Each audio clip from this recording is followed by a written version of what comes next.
Muito boa noite, bem-vindos às notícias no jornal. O presidente da Renamo diz que ainda não foi retirada nenhuma posição das Forças de Defesa e Segurança de Gorongosa, apesar da promessa do Presidente da República. Afonso Dhlakama diz não entender o que está a acontecer, mas garante que vai continuar a negociar para uma paz efetiva.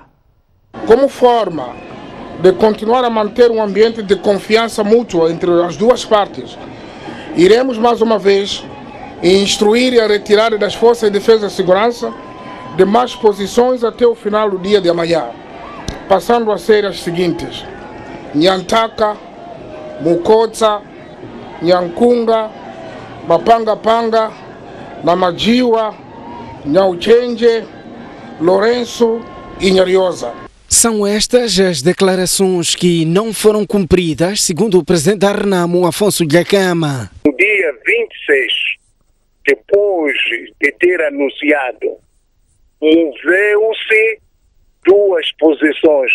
Uma posição de Lourenço para o posto administrativo da posição de Kanda. Repito, só moveram-se as duas posições, das quais a posição do Lourenço para o posto administrativo de Kanda e a posição de Nharirrosa para a posição de Nhaulanga, dentro mesmo da Gorongosa. Isto é, mudar de uma posição para outra posição. Aconteceu só com duas posições, para dizer que não houve nenhuma posição que tenha se retirado de Gorongosa até aqui. O líder da Renamo diz que a manutenção das Forças de Defesa e Segurança em Gorongosa é grave para a imagem do Presidente da República. Aquilo que aconteceu é grave para a imagem dele, porque publicou dizer no dia 25 que amanhã podiam de se retirar 8 posições e disse os nomes.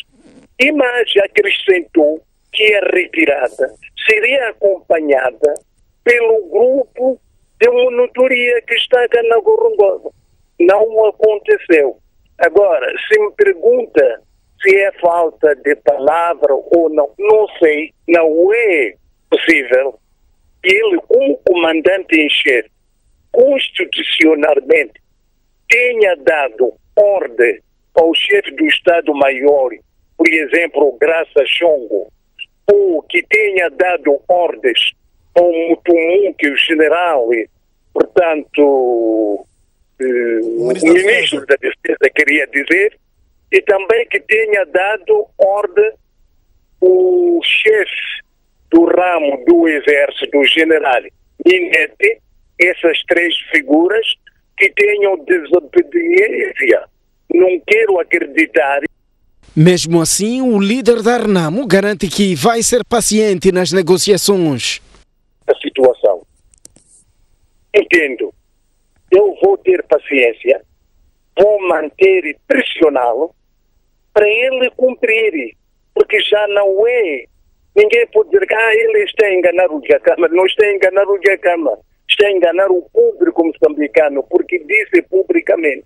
Até está a enganar as Nações Unidas, os americanos todos, porque estiveram na Praça dos Heróis.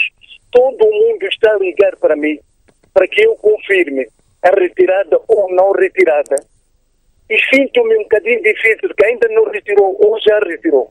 Mas sou político, tenho que dizer a verdade. Nenhum militar tenha saído da Gorongosa até hoje. Mas vou continuar a negociar com ele. É ele que é o comandante em chefe, é o número 1 na parte da Frelimo, que pode dar ordens, e todas as forças armadas, governamentais, cumprirem as ordens dele. Afonso Dhlakama revela que há lentidão nos assuntos militares e de descentralização. O grupo dos assuntos da descentralização da administração do Estado e o assunto dos assuntos militares. É claro também que tudo há lentidão, porque até agora não há nenhuma coisa que já foi produzido com isto. E, portanto, a revisão pontual da Constituição para permitir que haja uma lei da eleição dos governadores e a lei provincial, para que, de facto, pelo menos finais deste ano, esses assuntos ou esses documentos entrem na Assembleia da República, que sejam discutidos e aprovados antes de abril do próximo ano. Porque já em abril do próximo ano, como Presidente da República, constitucionalmente terá que anunciar a data de eleição das eleições de 2019. E não pode anunciar a data das eleições para 2019 antes da aprovação para nós, os partidos, o público, para termos a certeza que em 2019 teremos governadores eleitos. E o Presidente da República disse ontem num comício no distrito de Caurabassa, na província de Tete, que há pessoas que estão a promover uma nova guerra com o objetivo de prejudicar as conversações em curso com Renamo. Flip News prometeu que se vai identificar essas pessoas e serão punidas. Agora, há uma outra guerra que estão a mover, inconscientemente ou conscientemente, algumas pessoas. Precisamos de chamar a atenção imediatamente, porque há quem pensa, a guerra é aquela... Renamo está a disparar contra a população ou contra o governo. O governo está a perseguir pessoas de Renamo. Está a deixar de ser guerra esta só. Há uma guerra movida por outras pessoas, se calhar muito mais perigosa, porque não se vê, porque são pessoas que passam de casa em casa a incitar confusão, desorganização, a proibir pessoas de ir a Machamba. Esses estão a mover uma guerra e essa guerra é muito perigosa. Normalmente são pessoas que não trabalham. Eles estão a fazer a pior guerra, porque não vai a Machamba, vai dizer, você não comeu ontem. Vai lá à estrada fazer confusão, pega lá pneu, queima confusão, é governo isso. Ele deve dizer, vai a Machamba. Estão a incitar a confusão. Você não tem transporte hoje. Vai lá fazer confusão ali, pega, vai partir loja, é outra guerra. E este grupo que está a criar essa nova guerra, vamos identificar, o povo moçambicano tem que ficar mais uma vez vigilante, porque é nova guerra essa e é muito perigosa. Estas ações, segundo o chefe de Estado, têm por objetivo também prejudicar o diálogo político com a Renamo, visando o restabelecimento da paz no país. É nova frente esse. Nós estamos a dialogar, as coisas estão a andar com algum atraso, mas são as duas partes que estão a discutir, por isso que há uma responsabilidade conjunta desse atraso e nós temos a obrigação de pressionar para que as coisas corram, mas não movam outra guerra para que não sejam oportunistas e ficam de fora a assistir. Eles é que fazem guerra, enquanto que eles estão a fazer o pior, porque estão a desmobilizar o povo para não ter comida, para não ir ao hospital, para não mandar criança à escola. É nova guerra, esse encontro também não queremos. O secretário-geral da Renamo diz que todos os membros da Renamo devem estar inscritos na base de dados do partido para que se fortifique o controlo dos membros da perdiz. Manuel Vissopo, que está em Climane, entende que este facto pode ajudar na melhor organização dos membros do partido. Nos últimos tempos, tornou-se um perigo circular à noite ao longo da Estrada Nacional número 7, sobretudo no troço entre Punga Sul, no distrito de Barue, a Xangara, limite com a província de Tete, devido à onda de assaltos protagonizados por indivíduos até então desconhecidos.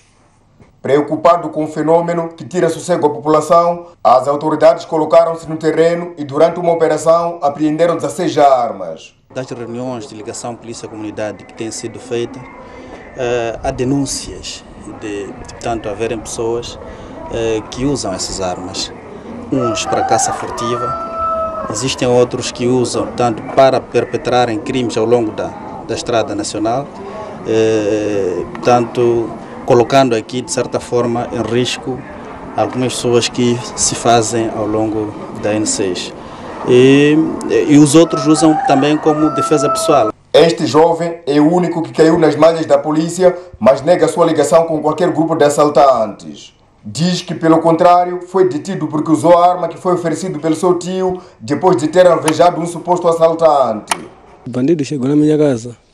No meu dia que levou 10 mil, voltou mais, levou 3.600. Agora, nesse dia, dessas 2 vezes, nós chegamos de combinar, dizer que vamos disparar para ele. Nós fazemos reunião lá em casa, dizer que não pode deixar ele escapar hoje. Dispararam usando o quê? Cuguda, que eu utilizei. Essa arma vocês adquiriram onde? É do meu vovô que deixou. Tem documentos dessa arma? Não sei lá em casa. Ainda em Barue, a polícia destruiu uma machamba de cerca de 3 hectares de suruma e está no encalço dos respectivos produtores. Foi notória a troca de matérias, pois que acabamos de acompanhar da conta de que a PRM no distrito de Barue, em Manica, apreendeu 16 armas de fogo. As autoridades suspeitam que o material bélico tenha sido usado, portanto, para assaltos ao longo da Estrada Nacional número 7.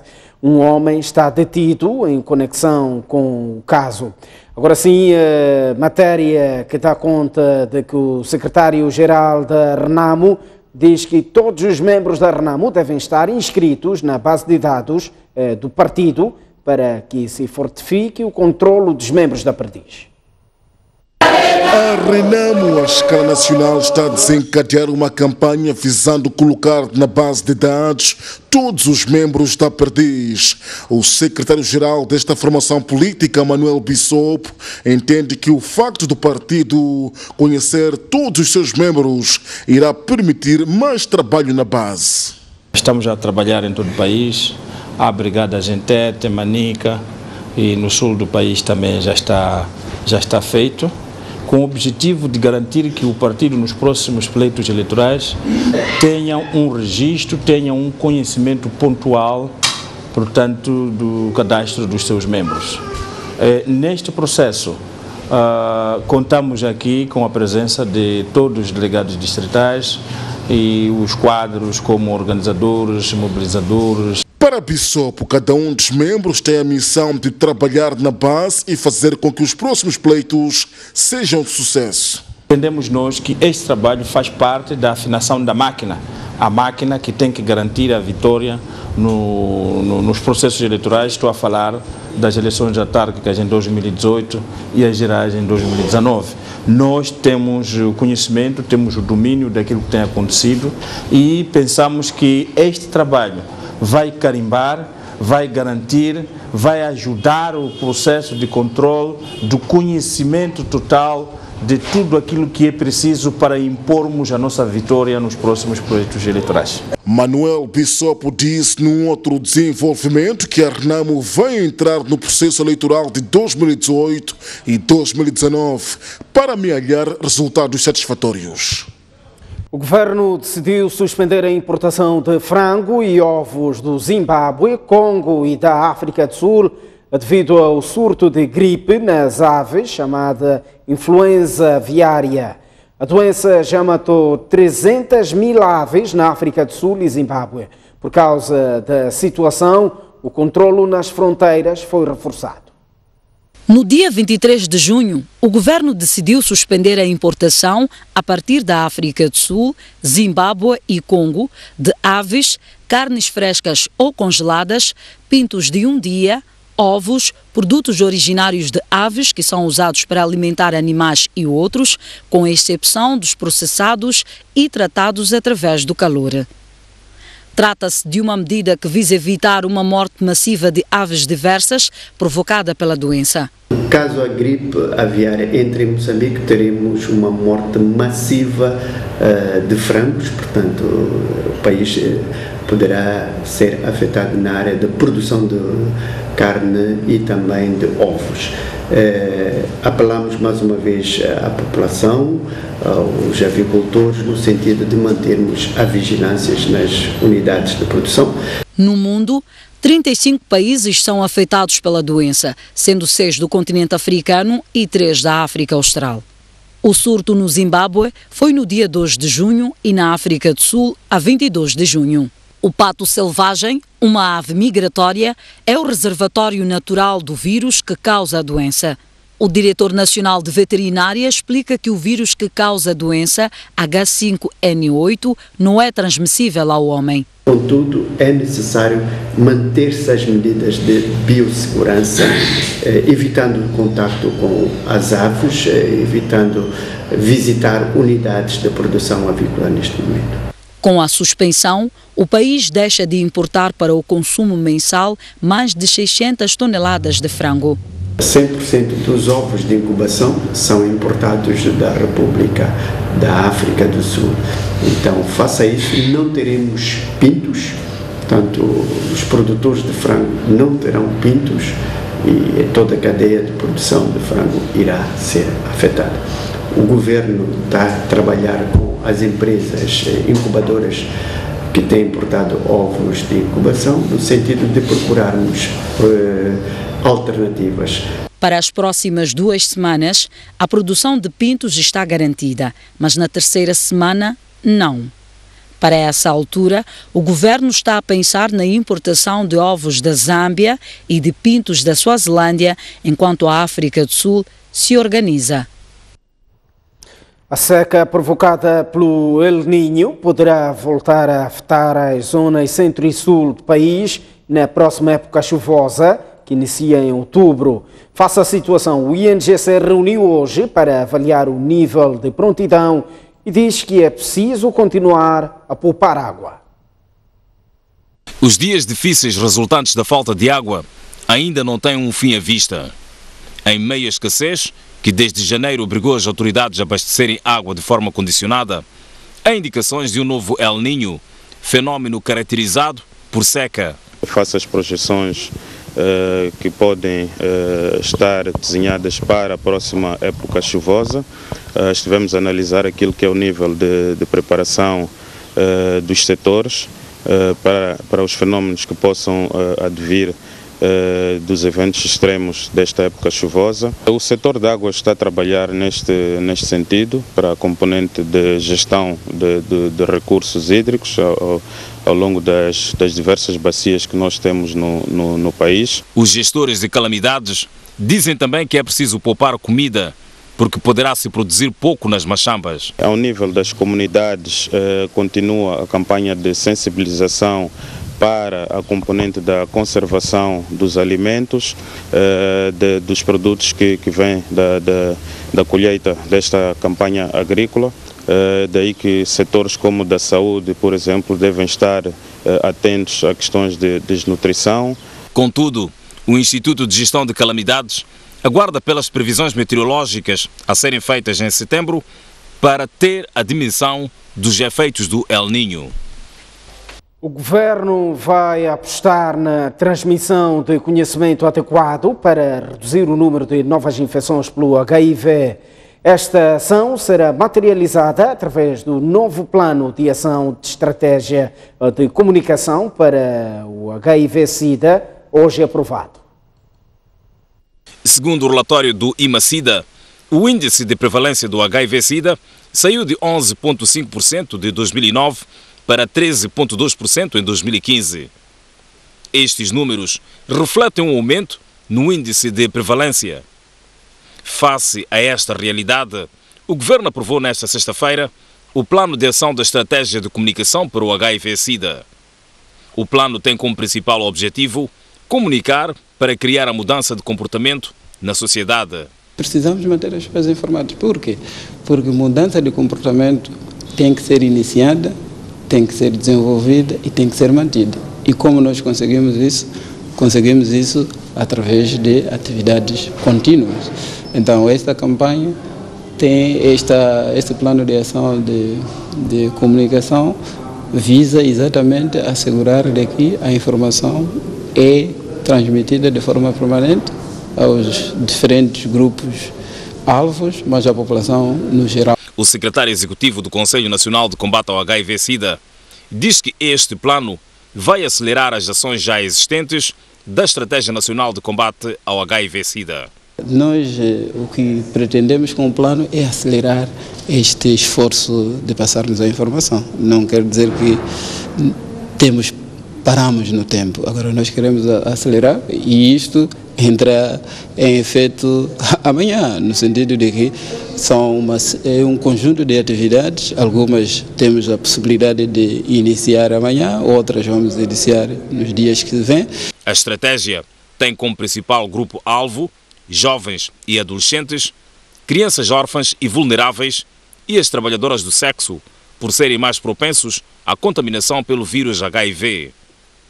A reunião do Conselho Diretivo do Conselho Nacional do Combate ao SIDA foi presidida pelo Primeiro-Ministro Carlos Agostinho do Rosário e decorreu no seu gabinete. A Presidente da Assembleia da República, Verônica Macamo, enalteceu o apoio que a comunidade de Santo Egídio tem estado a dar a Moçambique, sobretudo na minoria do sofrimento de pessoas vivendo com HIV-Sida. Macamo fez estas declarações durante uma visita à sede da comunidade de Santo Egídio, na Itália. Nesta semana, a Presidente da Assembleia da República visitou a capital da Itália, Roma, tendo escalado a comunidade de Santo Egídio.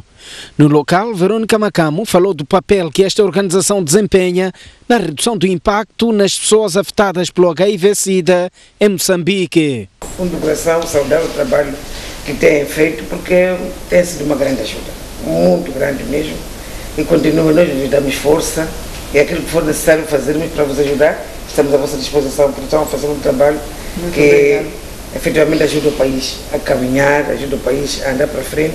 Parece uma coisa pequena o registro, mas é muito importante. Em 2015, a comunidade de Santo Egídio desenvolveu atividades de mitigação do HIV e de registro de crianças em Maputo, Beira e Nampula.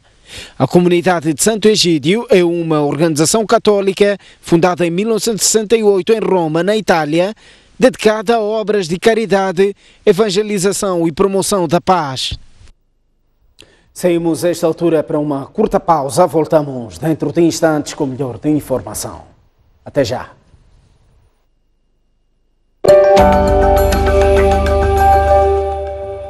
A maior prova do calendário do basquetebol do país ao nível dos séniores femininos joga-se na STV. De 29 de junho a 8 de julho, 5 equipas lutam pelo mais cobiçado título nacional e discutem o acesso às competições da FIBA África. As melhores jogadas, o espetáculo e muita animação irão marcar o Campeonato Nacional do Basquetebol Sénior Feminino. As estrelas da Seleção Nacional de Basquetebol desfilam na STV Notícias.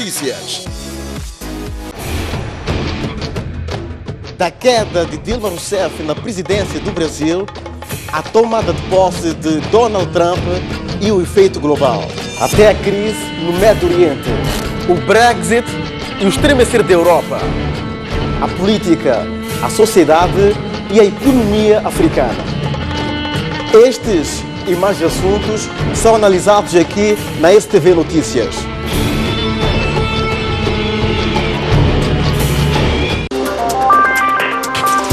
Sejam bem-vindos ao Pontos de Vista. Pontos de Vista. Uma sociedade que não controla os seus criminosos corre o risco de ser controlada por eles. O Estado está mal. Não perca a análise semanal dos principais acontecimentos com Tomás Vieira Mário e Ericino de Salema. Não pode haver desenvolvimento rural neste país sem se tocar na questão da agricultura. Muitos projetos falham porque vêm de cima para baixo e os beneficiários não sentem que têm propriedade, têm autonomia e podem decidir de maneira como implementar os projetos. 50 jogos no marca de um golo. Obviamente que esse ponta de lança não está a fazer o seu trabalho. Então, Zé Pacheco vem dos tempos de Joaquim Sam, de Busa e continua lá. É um ponta de lança que não marca golos, logo está a mais.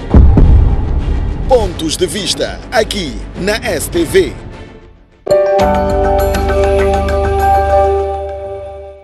Muito boa noite, uma vez mais estamos de volta ao jornal, continuamos a olhar para o plano nacional. Tomaram posse hoje novos membros do STAI a nível do distrito de Quilimane. Na ocasião foi empossado também Ismael José ao cargo de diretor do órgão a nível distrital. A cerimônia contou com a presença de diversas individualidades. No quadro do processo eleitoral autárquico que se avizinha, foi hoje impulsado ao nível do distrito de Climane. Ismael José, ao cargo de diretor do STAI àquele nível. O diretor do STAI impulsado diz que vai seguir o espírito da transparência, tal como manda o órgão. Nós, com a equipe que segue, vamos tentar o máximo possível para não haver essa confusão e essa polêmica. Porque vamos pôr o prato limpo. Toda a gente, quem quiser alguma informação, venha prestar a informação, venha ver o que está acontecendo. Apelos para colegas? Para os colegas, para mim, esse é um desafio, apelo à união de todos. Na mesma ocasião, também tomaram posse a equipa técnica, nomeadamente chefes de setor e outros funcionários ao nível do STAI distrital. O STAI partilha e defende valores institucionais assentes na liberdade, justiça, transparência, imparcialidade, integridade, profissionalismo, excelência, eficiência e eficácia. E com isso, o vosso compromisso tem de se ressaltar naquilo que tem sido processos de forma justa, processos de forma transparente e processos de forma livre. Refira-se que o processo de tomada de posse de órgãos distritais do STAI decorreu em todas as zonas autárquicas do país. Agora um olhar ao desporto. O Ferroviário da Beira e o Etoile da Tunísia garantiram hoje na cidade da Beira que lutarão para conquistar uma vitória no embate de amanhã entre si, tanto no jogo a contar para quinta jornada da segunda volta da fase de grupos da Liga dos Campeões Africanos em futebol. Foi em conferências de imprensa organizadas em momentos diferentes que os dois clubes garantiram aos jornalistas um grande jogo de futebol na tarde deste sábado. Primeiro foi o Ferroviário, que através do seu treinador, Rogério Gonçalves, referiu que já tinha a solução para dominar o seu adversário e conquistar 3 pontos, por forma a continuar de cabeça erguida na luta para outra fase da competição, apesar de continuar a reconhecer que o adversário é forte. Estamos perante a nossa massa adepta, estamos em nossa casa, temos que saber assumir essa benesse e ao mesmo tempo essa responsabilidade enorme. E também nunca fugir à questão de que somos os representantes do futebol moçambicano nestas competições e temos obrigação de dar o nosso máximo e fazer o melhor possível. Vou lutar para conseguir uma vitória e a minha equipa vai ser empenhada nesse sentido, vai se empenhar nesse sentido. O treinador da Tunísia afirmou que, apesar de ser o líder do grupo, está ciente que o jogo de amanhã será um dos mais difíceis nesta fase da competição, pois a sua equipa sabe que o Ferroviário da Beira necessita de ganhar para poder manter na prova. O jogo da primeira volta que ganhamos por 5-0 está no passado. Amanhã estaremos perante um Ferroviário da Beira completamente diferente e a jogar perante o seu público. Tudo fará para conquistar pontos. Nós precisamos apenas de um empate para garantir a permanência na competição e vamos lutar para sair daqui com vitória.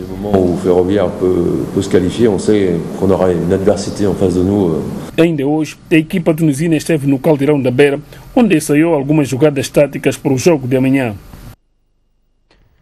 O Ferroviário de Maputo conquistou esta quinta-feira o campeonato da cidade em Maputo Basket, em séniores masculinos, depois de vencer a Politécnica por 77-47 no terceiro jogo da final dos play-off, a melhor de 5 jogos. O Ferroviário de Maputo como campeão da cidade. A equipa de basquetebol sénior masculina do Ferroviário de Maputo veio provar mais uma vez o porquê de ser a melhor equipa nacional. Os Locomotivas não precisaram de ir até o quinto jogo da final dos play-off ao vencer a Politécnica no terceiro jogo da final, colocando o resultado final em 3-0. No jogo desta quinta-feira, o Ferroviário foi demolidor ao não dar espaço aos universitários para fazer o seu jogo. Fato que resultou na vitória dos Locomotivas no primeiro quarto com o resultado de 16-3. No segundo quarto, a Politécnica tentou dar a volta ao resultado, mas encontrou um Ferroviário muito forte a defender e com um forte jogo exterior. A equipa de Milagre Macome terminou este período a vencer com uma vantagem de 22 pontos, ou seja, o marcador indicava 36-14. Veio o terceiro período e o Ferroviário continuava a ser invicto nas tabelas perante uma Politécnica que não baixava a guarda, mas em vão, uma vez que terminou este período também a perder. A marcha do marcador indicava 58-26, vantagem para o Ferroviário de Maputo.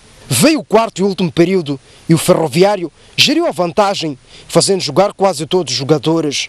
Venceu o jogo por 77-47, 30 pontos de vantagem, sagrando-se desta forma vencedor do campeonato da cidade Engen Maputo Basket em cenas masculinos. Tem 9 ou 8 jogadores de seleção nacional, nós somos uma equipe com idade média de 21 anos, há muita imaturidade, mas já chegamos aonde pretendemos chegar. Chegamos este ano à final, o próximo ano é para vir com outra experiência para ganhar. É muito trabalho, muita persistência. Nos momentos maus, tentar ultrapassar o mais cedo possível e sempre que criar maior coesão no grupo. Ora bem, a governadora da cidade de Maputo, Yolanda Cintura, disse depois da partida que a organização dos campeonatos da cidade significa um crescimento para as equipas. Por sua vez, o diretor da Engen, patrocinador do evento, afirmou que estão felizes, portanto, a Engen está feliz por trazer de volta o basquetebol. Mas queria também endereçar uma palavra de apreço à Associação do Basquetebol da cidade de Maputo por se preocuparem em organizar torneios para garantir que haja competição a nível da cidade e isso significa também um espaço para o crescimento das nossas equipas. Mais que visibilidade, estou satisfeito por sentirmos que estamos a trazer o basquetebol a rival para o lugar que o basquetebol merece. Eu penso que o trabalho que temos estado a desenvolver neste momento indica que estamos na direção certa e vamos continuar a trabalhar com os diversos parceiros. Ora bem, saímos a esta altura para uma curta pausa, mas antes o está tempo para as principais cidades moçambicanas. Aí está a capital do país, Maputo amanhã irá registrar uma máxima de 26 graus e uma mínima de 13, 26 também de máxima para Xexá e 15 de mínima. Inhambane terá uma máxima de 26 graus e uma mínima de 15. No centro do país, a cidade Tete terá uma máxima de 29 graus e uma mínima de 19, 22 graus de máxima para Chimoio e 13 de mínima. Beira terá uma máxima de 25 graus e uma mínima de 18, enquanto que Quilimane terá uma máxima de 27 graus e uma mínima de 18. No norte do país, a cidade de Lixinga terá uma máxima de 22 graus e uma mínima de 12, 29 graus de máxima para Pemba e 19 de mínima. Nampula, 27 de máxima e 19 de mínima. Até já.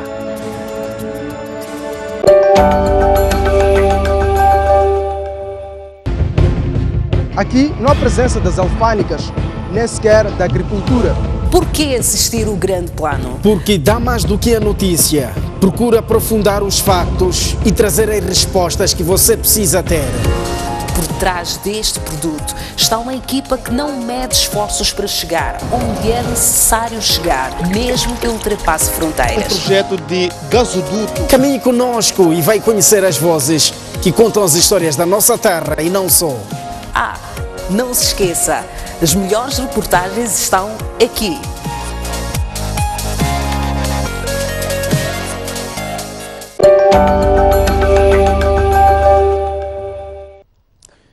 Uma vez mais, muito boa noite. Estamos de volta ao jornal. Vamos agora olhar para o plano internacional. Mais de 20 mil crianças correm risco de morrer à fome em poucos meses, tendo os casos de desnutrição disparado em diferentes zonas da Somália devido à seca, segundo alertou ontem a organização Save the Children.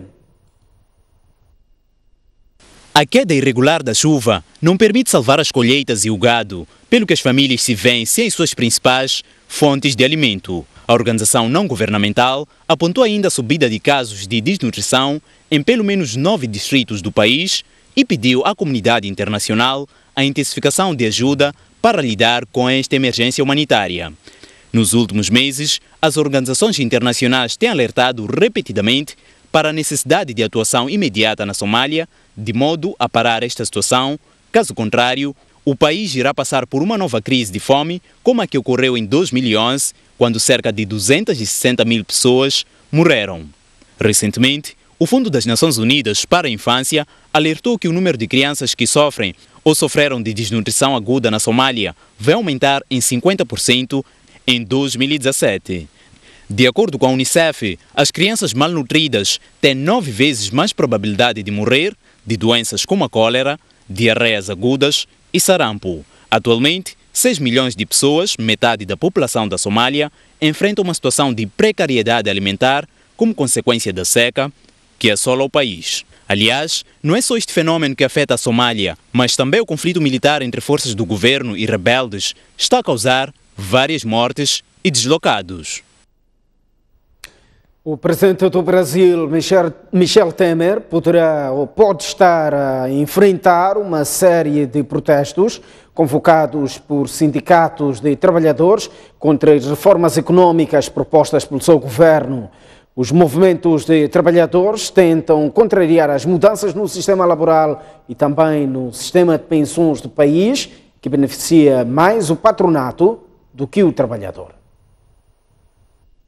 O roteiro das greves planeadas para hoje também visa protestar contra o desemprego, que supera 13% no Brasil, onde cerca de 14 milhões de pessoas procuram e não encontram trabalho. Com a greve, os movimentos de trabalhadores tentam contrariar as mudanças no sistema laboral e também no sistema de pensões do país, atualmente em debate no Congresso brasileiro.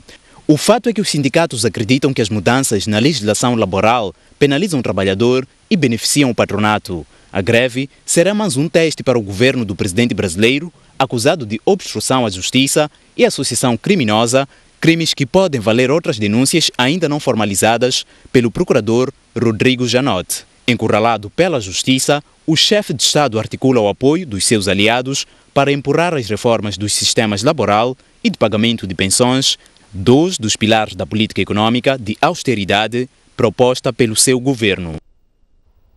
E está tudo visto no Jornal da Noite. Fazemos votos de um bom fim de semana. Notícias em modo permanente para acompanhar na SV Notícias a partir das 9 da noite. Bom fim de semana. Somos todos Moçambique. STV, 15 anos.